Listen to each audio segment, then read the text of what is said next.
Urban legends are a genre of word-of-mouth folklore. They are essentially tall tales circulated as truth. Urban legends are born in various ways, but they often come from a true-life event that causes an uproar in people's imaginations and then spreads like wildfire throughout the local community. As people tell the tale, the details of the story get so diluted by personal interpretations that the truth can change with almost every telling, much like the game of telephone. Thus, a legend is born, which may have very little semblance to the original event, such as the case of the Bunnyman of Fairfax, Virginia. Today on Scream to Screen, we uncover the origins of the Bunnyman, the actual events that transpired, and the subsequent theories that birthed the legend, and how it may or may not have partially inspired the cult classic, Donnie Darko. Before we hop in, don't forget to subscribe to Graveyard Shift to catch up on all your horror needs, and let us know in the comments which bizarre real-life events you'd like to see us cover next. The legend of the Bunnyman was born in Fairfax County, Virginia in 1970, when in two separate incidents, a man dressed in a bunny costume attacked people with an axe. The first incident occurred on October 19th of that year, when U.S. Air Force Academy cadet Robert Bennett and his fiancée were visiting Bennett's uncle on Guinea Road. After they parked their car in an open field across the street from his uncle's house, the couple noticed a shadow moving outside the rear window. Moments later, the front passenger window was smashed in, and a white-clad figure stood in its place, screaming at them about trespassing.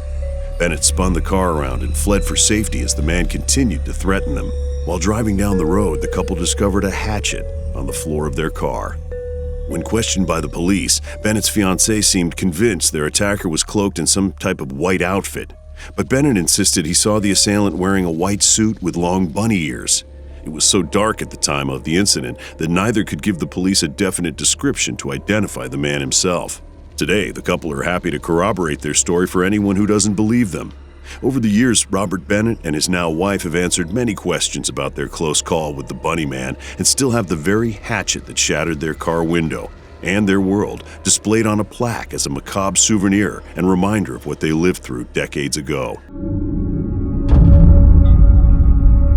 The second reported sighting occurred just 10 days after the Bennett's near-fatal run-in, just before Halloween, when construction security guard Paul Phillips approached a man standing on the porch of a new but unoccupied house in Kings Park West, also on Guinea Road.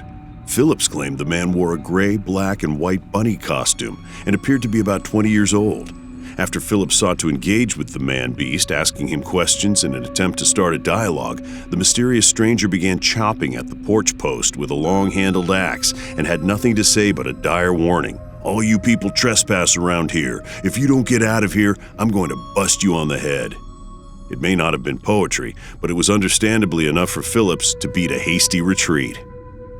The Fairfax County Police opened investigations into both the Phillips and Bennett's experiences, but were later forced to close the cases due to a lack of evidence. However, these two isolated incidents were enough to birth an urban legend in the local community.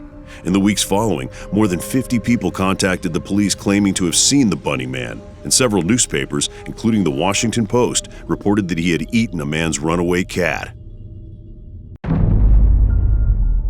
Since the folktale's inception, many theories have emerged regarding the identity of this mysterious psychopath, but the most popular culprit is believed to be an escaped mental patient by the name of Douglas Griffin. As the story goes, in the early 20th century, there was an insane asylum deep in the woods that divided Clifton, Virginia from Fairfax Station. The asylum ended up shutting down, and its occupants piled into a bus to be transported to Lorton Prison. The bus crashed while on the way, and many of the convicts on board escaped. However, they were all eventually caught and taken back into custody. All except one, Douglas Griffin.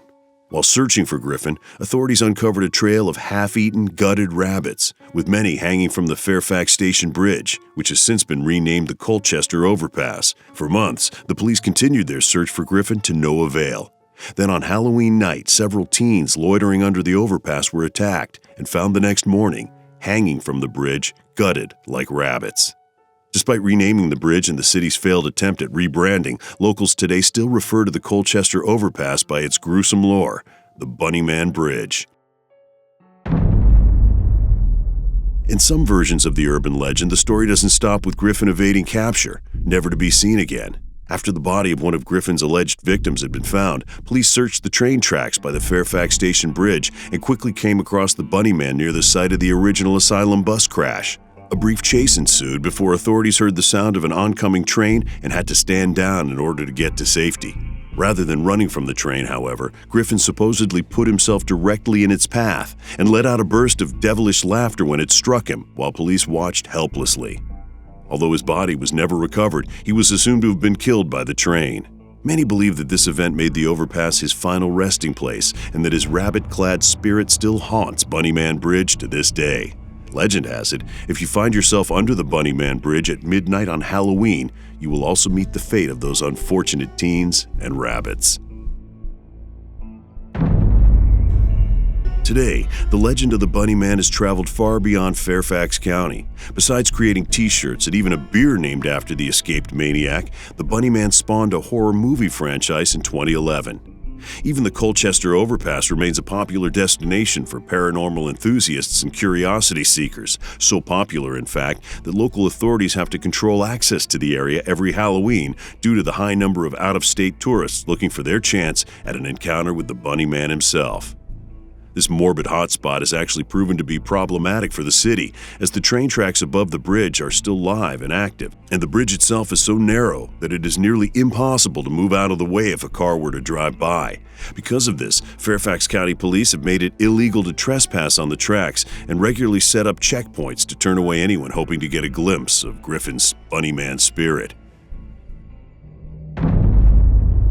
The idea for Donnie Darko first originated in late 1997 when writer-director Richard Kelly, who was fresh out of film school at the time, decided to write his first feature-length script in order to establish his career.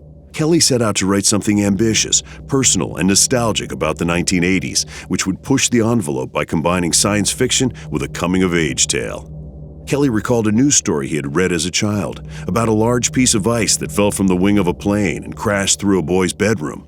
The boy was thankfully not there at the time and thus escaped certain death. But Kelly used this event as a jumping-off point to develop a script, trading out the sheet of ice for a failed jet engine, and thus Donnie Darko was born. In October 1998, Kelly wrote the script for Donnie Darko in just 28 days, the same time period as the film's setting.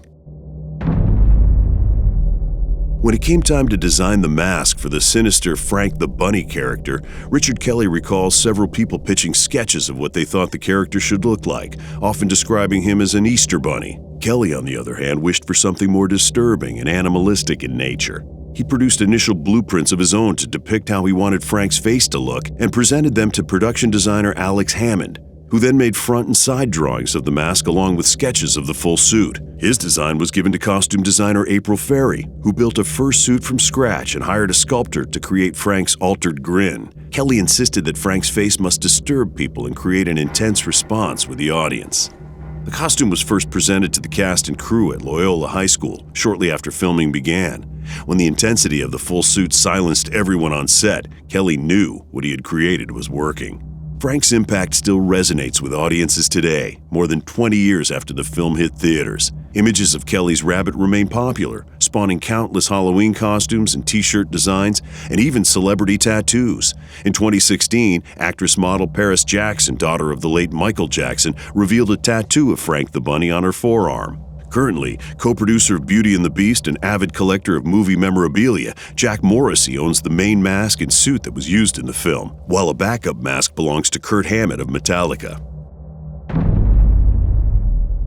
While the creator of the cult-following film credits the novel Watership Down for inspiration behind the sinister Frank the Bunny character, it is difficult to not point out the similarities between Donnie Darko and the legend of the Bunnyman. Outside of the obvious mysterious and creepy bunny suit, both the film and the legend take place in the suburbs of Virginia. As we know now, incidents with the Bunnyman occurred throughout Fairfax County, Virginia, just outside of Washington, D.C., whereas the story of Donnie Darko takes place in Middlesex, a mere 2-hour drive south from the Bunnyman's stomping grounds. Also, the film's opening sequence is set to the song The Killing Moon by the aptly named Echo and the Bunnymen, although the band's title seems to be an eerie yet happy coincidence. Richard Kelly has also credited his inspiration for Frank the Bunny partially to a dream he once had, but being a native Virginian himself, You could argue that he'd come across the legend of the Bunnyman more than once while growing up, and its spirit had already ingrained itself deep into the young director's psyche, but that's open for interpretation. Although much of the Bunnyman legend has since been debunked, outside of the close calls involving the Bennetts and Paul Phillips, there was never an asylum for the insane or documented murders. It hasn't stopped listeners from believing what they heard and attempting to make contact with the Bunnyman themselves. So what do you think? Was there an unhinged, axe-wielding man in a bunny suit terrorizing Fairfax County, Virginia? Did the urban legend of the Bunnyman inspire the movie Donnie Darko? Would you be brave enough to visit the Bunnyman Bridge for a chance to meet the spirit of the rabbit-eared man himself? Let us know in the comments below if you've got the courage. Share with us some of your own personal experiences with macabre urban legends, or let us know what creepy tales you want to learn more about. And as always, check back next time for more videos from The Graveyard Shift.